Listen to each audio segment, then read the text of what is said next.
2024 बहुत महत्वपूर्ण वर्ष है, न केवल इस नाते कि इस वर्ष भारत के आम चुनाव होने हैं, लोकसभा के चुनाव होने हैं, बल्कि इसलिए भी कि आज़ादी के बाद पहली बार कोई चुनाव संविधान बचाने के नाम पर होने जा रहा है। और बिहार एक ऐसा राज्य है जो हमेशा संविधान के साथ खड़ा होता है। इसलिए बिहार को अस्थिर करके पूरे देश को कमजोर करने की एक चाल है। आप पूर्वोत्तर के प्रदेशों में देख रहे हैं कि वहां इतनी भीड़ इकट्ठा हो रही है कि जगह नहीं बच रही है। यह सच है कि ऐसी खबरों पर विश्वास कर लेना जनता के लिए कोई बहुत कठिन नहीं है। क्यों? क्योंकि जब नेताओं को सीधे सीधे जेल में डाल दिया जा रहा है। आप देखिए, आम आदमी पार्टी के 3 बड़े नेता जेल में हैं और बहुत बहुत लंबे समय से जेल में हैं। महुआ मोइत्रा की सांसदी समाप्त कर दी गई, राहुल गांधी की सांसदी समाप्त कर दी गई थी, पी चिदंबरम जी को जेल में रखा गया था। तो जहां इस तरह के कारनामे हो रहे हैं सरकार की ओर से, वहां इंडिया गठबंधन के दलों में से किसी का टूट जाना या किसी बड़े नेता का एनडीए में चले जाना एक स्वाभाविक परिणाम दिखाई देगा। अब जो नेता बचे हुए हैं उनको यह समझ में आ रहा है कि दबाव की राजनीति के चलते अगर वो दब गए, अगर वो झुक गए, तो फिर उधर जाने पर भी कहीं कोई जगह, कहीं कोई नाम नहीं बचेगा, कुछ भी नहीं बचेगा। स्वयं मायावती जी भी इंडिया गठबंधन में शामिल होंगी या उसके समीकरण के हिसाब से साथ में खड़ी होंगी। लेकिन इस समय दशा ऐसी हो गई है कि अगर ये बीजेपी के साथ चली जाती हैं तो मतदाता वर्ग में से 80% लोग इनसे बगावत कर जाएंगे और वो संविधान बचाने वाली ताकतों में जो लोग खड़े दिखाई देंगे उनके साथ वोट दे देंगे। ये संविधान में लोकतंत्र के 4 स्तंभ हैं। 4 स्तंभ, चारों खंभे अलग अलग निश्चित दूरी पर खड़े होते हैं, तब तो कोई चीज खड़ी रहेगी। अगर एक खंभा यहां से हटके इसके साथ चिपक जाए तो छत गिर जाएगी। तो जो मीडिया लोकतंत्र का दुश्मन है वह संविधान का समर्थन कैसे कर सकती है? कि कुछ एक पत्रकार जो बहुजनवादी पत्रकार बताते हैं, जाति की इतनी घृणित पत्रकारिता कर रहे हैं कि उनके पत्रकारिता में कहीं संविधान नहीं दिखाई दे रहा है बल्कि जाति दिखाई देती है। हर समय वो जातियों की बात करते हैं, सवर्णों के खिलाफ शेष जातियों को लामबंद करने की बात करते हैं। राजनीति और बात संविधान की करनी है। इस समय किसी जाति पर कोई खतरा नहीं है, खतरा संविधान पर है। जब संविधान हट जाएगा तब सभी जातियों पर खतरा हो जाएगा जिन पर खतरा संविधान के न रहने पर था। और खतरा केवल ऊपर की ही जातियों से नहीं था, हर एक जाति अपने से नीचे की जाति पर अत्याचार करती थी, इसका इतिहास है। तो इसलिए जाति की राजनीति इस समय मत करिए, केवल और केवल संविधान की बात करिए, केवल और केवल लोकतंत्र की बात करिए। हेलो दोस्तों, आप सभी का the logical Indian YouTube channel में बहुत बहुत स्वागत है। मैं हूं एडवोकेट पंकज कुमार त्रिपाठी, लखनऊ से। दोस्तों, वर्ष 2024 बहुत महत्वपूर्ण वर्ष है, न केवल इस नाते कि इस वर्ष भारत के आम चुनाव होने हैं, लोकसभा के चुनाव होने हैं, बल्कि इसलिए भी कि आज़ादी के बाद पहली बार कोई चुनाव संविधान बचाने के नाम पर होने जा रहा है। किसी चुनाव में संविधान मुद्दा बनने जा रहा है कि कैसे संविधान बचाया जाए। तो इस लड़ाई में कौन संविधान के साथ होगा, कौन नहीं होगा, इसको जनता बहुत ध्यान से देख रही है। और ऐसे में बात चली है बिहार के मुख्यमंत्री नीतीश कुमार की। ये बहुत तेजी से अफवाह उड़ाई गई है कि नीतीश कुमार जी फिर से एक बार एनडीए में जा रहे हैं। मेरा अपना मानना है कि नीतीश कुमार जी अगर एनडीए में जाते हैं तो इससे एनडीए को चाहे जो फायदा हो जाए, नीतीश कुमार जी को कोई फायदा नहीं होने वाला है। इस बात को आप अगर प्रमाण देखना चाहते हैं तो शिवसेना के हश्र से देख लीजिए, अकाली दल की हश्र से देख लीजिए, पीडीपी की हैसियत क्या रह गई इससे देख लीजिए। यानी इस समय बीजेपी एक ऐसी ड्रैगन पार्टी है कि आप उससे दूर रहकर तो बच सकते हैं, कुछ आपका अस्तित्व रहेगा, लेकिन अगर साथ गए तो उसके पेट में चले जाएंगे, खत्म हो जाएंगे। मेरा यह आकलन सही साबित हुआ है और नीतीश कुमार जी ने स्वयं एक बयान दिया है जिसको मैं इस वीडियो के माध्यम से आपको दिखाना चाहूंगा। पहले आप बयान सुनिए, फिर चर्चा करते हैं। मर जाना कबूल है, उनके साथ जाना हमको कभी कबूल नहीं है। ये अच्छी तरह जान लीजिए, समझ लीजिए, सब बोगस बात है। काहे के लिए बोल रहा है? इतना हिम्मत करके, फिर मेहनत करके, लाला करके हमको किया, क्या क्या कर दिया था। ये बिना मतलब का इनके पिताजी पर, सब पर केस फेस करके क्या कर दिया था। अब बिना मतलब का हमको ही करके, और उसके बाद फिर जो हम लोग खत्म किए, तब फिर कुछ करने के चक्कर में कि इन लोगों को कैसे इधर से उधर करे, यही सब चक्कर में, समझ गए ना। इन लोगों को नुकसान है बिना मतलब का। हम कोई चीज के ये नहीं है। आजकल ऐसा चला देता है ना कि हम क्लेमेंट है कोई चीज हम। तो दोस्तों, इसमें नीतीश कुमार जी साफ साफ कह रहे हैं कि गोदी मीडिया का प्रोपेगेंडा है जो ये बता रहा है कि नीतीश कुमार जी उधर चले गए। स्वयं नीतीश कुमार जी ये कह रहे हैं कि जब स्वयं उन्होंने, नीतीश कुमार जी खुद यह कह रहे हैं कि जब स्वयं उन्होंने ही इंडिया गठबंधन की पूरी जमीन तैयार की है तो फिर वो कैसे इसको छोड़कर जा सकते हैं। यह महज एक तमाशा है, एक भ्रम पैदा करने की साजिश है। दोस्तों, इसके पीछे दो और कारण हैं। नीतीश कुमार के बारे में अफवाह फैलाने के 2-3 कारण हैं। पहला कारण तो यह है कि बिहार की ही एक ऐसी सरकार है जो गठबंधन में होने के बावजूद भी बड़ी मजबूती से संविधान विरोधी ताकतों का मुकाबला कर रही है।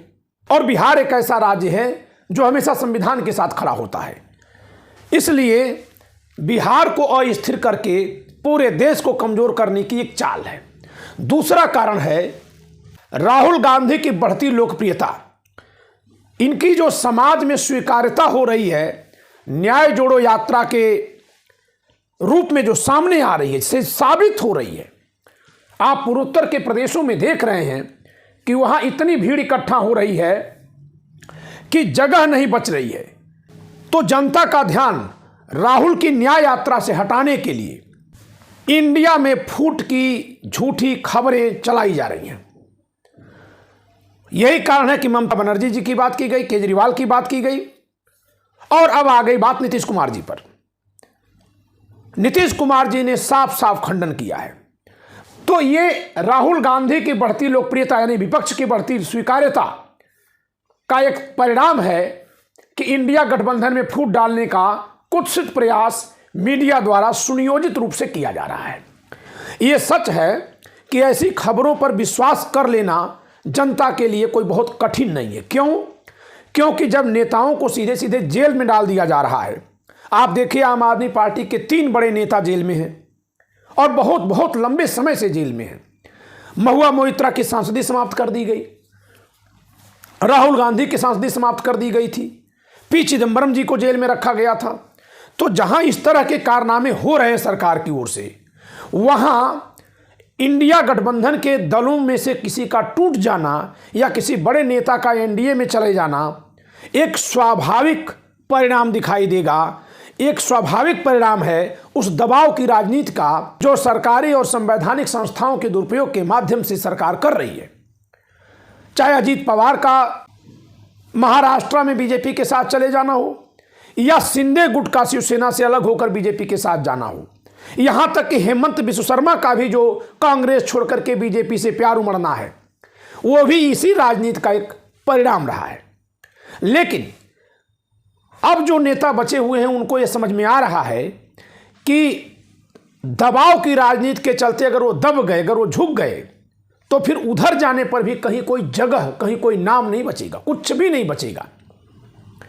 न तो उधर की जनता आप पर विश्वास करेगी, न इधर के लोग आप पर विश्वास करेंगे, क्योंकि उधर के लोग आपको कभी भी ऐसी छूट नहीं देंगे कि आप कुछ निर्णय ले पाएं, क्योंकि आप पर पलटने का अंदेशा है। हमेशा आप पलट जाते हो।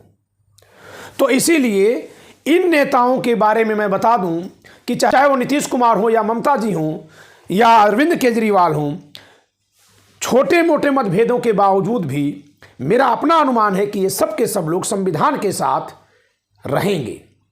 यानी इस समय जब देश में 2 तरह की राजनीति है, जो एक धर्म की राजनीति है, एक संविधान की राजनीति है, तो ये लोग संविधान के साथ ही खड़े होंगे। क्योंकि धर्म की राजनीति में अगर इस साथ में खड़े भी हो गए तो इनके लिए कोई वहां जगह नहीं है। आने वाले समय में जैसे ही चुनाव की घोषणा होगी, स्वयं मायावती जी भी इंडिया गठबंधन में शामिल होंगी या उसके समीकरण के हिसाब से साथ में खड़ी होंगी। इनके साथ में खड़े होने का कारण क्या है? इनका मतदाता वर्ग। आप जानते हैं दोस्तों, हर एक पार्टी का मतदाता वर्ग होता है और मतदाता वर्ग की मानसिकता से पार्टी संचालित होती है। पार्टी के नेता के नेतृत्व से मतदाता वर्ग की मानसिकता बदलती है। जैसे मायावती जी ने 2 बार बीजेपी का सहयोग लेकर के सरकार चलाई है, मुख्यमंत्री बनी है। इनका मतदाता वर्ग स्वीकार कर लिया कि हमारी नेता जो कर रही है वो ठीक कर रही होंगी। लेकिन इस समय दशा ऐसी हो गई है कि अगर ये बीजेपी के साथ चली जाती हैं या कहीं पर भी ये ऐसी जगह दिखती हैं कि इनके मतदाता वर्ग को लगता है कि ये बीजेपी के साथ खड़ी हैं, भले उसके साथ नहीं गई लेकिन बीजेपी के साथ जा रही हैं, तो मतदाता वर्ग में से 80% लोग इनसे बगावत कर जाएंगे और वो संविधान बचाने वाली ताकतों में जो लोग खड़े दिखाई देंगे उनके साथ वोट दे देंगे। ये इनको पता है। ये बहुत मजे हुए नेता हैं। इन्होंने समाज में बहुत बड़ा बदलाव किया है, अच्छा बदलाव किया है। इसीलिए मेरा जो आकलन है कि मायावती जी चुनाव आते आते इंडिया गठबंधन के साथ या तो खुलकर अपने गठबंधन के रास्ते से या समीकरणों के रास्ते से सीटों पर संतुलन बनाते हुए खड़ी होंगी। यानी कि मेरा अपना विश्वास है कि मायावती जी भी संविधान बचाने वाली मुहिम की एक सशक्त पहरेदार के रूप में सामने आएंगी। आप ऐसा देखिएगा। तो इन सब चीज़ों के होने से रोकने के लिए, संविधानवादी ताकतों को रोकने के लिए मीडिया के जरिए, मीडिया जो आज कर रहा है, टेलीविजन मीडिया, वो स्वयं संविधान के विरुद्ध कार्य कर रहा है। संविधान में लोकतंत्र के 4 स्तंभ हैं। 4 स्तंभ, चारों खंभे अलग अलग है, एक निश्चित दूरी पर खड़े होते हैं तब तो कोई चीज़ खड़ी रहेगी। अगर एक खंभा यहाँ से हट के इसके साथ चिपक जाए तो छत गिर जाएगी। तो जो मीडिया लोकतंत्र का दुश्मन है वह संविधान का समर्थन कैसे कर सकती है? और इसी नाते संविधान के समर्थन में खड़ी होने वाली ताकतों को या खड़ी हो गई ताकतों को वह इधर उधर बांटने के कुछ प्रयास में लगी हुई है।